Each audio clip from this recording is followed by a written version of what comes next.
Hi guys, eto po. Mukhang totoo to etong magkapatid, alam naman natin na ilang buwan, halos taon na rin na nasasangkot sa napakaraming kontrobersya. At hindi maganda yan. Kahit sabihin na itong mga to na sila ay unmoved, unbothered, nako po, sigurado tayo.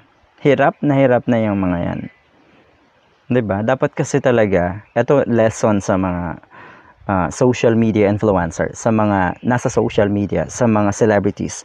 Dapat minsan mag-isip-isip tayo kung sino or paano ilagay ang sarili sa isang political na bansa.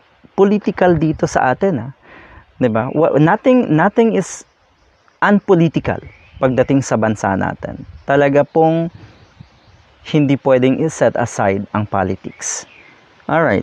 So yun nga, mukhang magpapaalam. Kung ito man ay pansamantala, ay good. Sana pagbalik, kahit papano, tuminuti na. Yun naman ang gusto ng mga netizens. Dahil, mga public figure, nakikita sa social media, nakikita natin bawat araw, nakikita ng mga kababayan natin. At posibleng tolaran yung mga ginagawa, halimbawa ni Alex. Hindi maganda. Sabi, revelasyon, pagpapahinga ni na Tony Gonzaga at Alex Gonzaga sa industriya ng showbiz, alamin.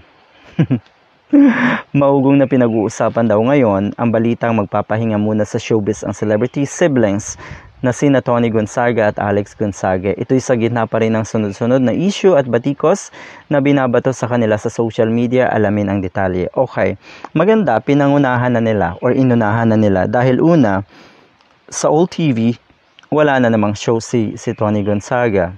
Si Alex, I don't think, anyway, yung LOL kasi, ang corny niya doon diba? Talagang walang natutuwa sa kanya, sa ginagawa niya. Hindi talaga magaling, hindi maganda yung kanyang hosting din doon. At sa kanilang mga YouTube channels, sabihin na natin. Anyway, wala namang humahawak sa kanila dyan Sila yan Walang istasyon na konektado dyan.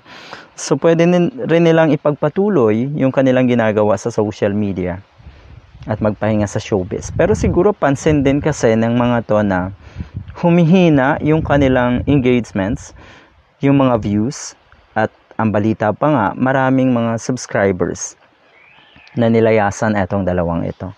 So, posibleng yun yung kanilang dahilan, 'di ba? Ano pa nga't mananatili ka sa showbiz, wala na rin namang may gusto sa inyo. Marami na ring mga celebrities, mga artista na mukhang ayaw kayong makatrabaho. Meron mang gustong iba or iba na gusto pa rin kayo.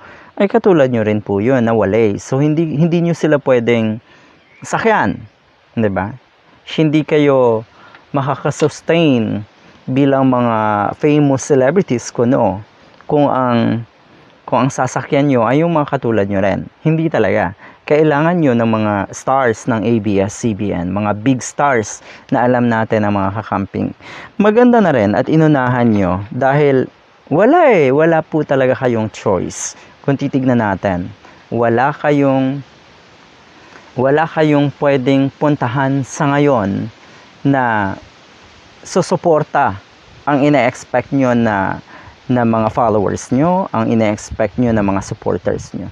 Wala po talaga. Kaya maganda na rin at magpahinga kayo para mapagnilay-nilayan nyo kung ano yung dapat baguhin sa pagiging present nyo sa social media.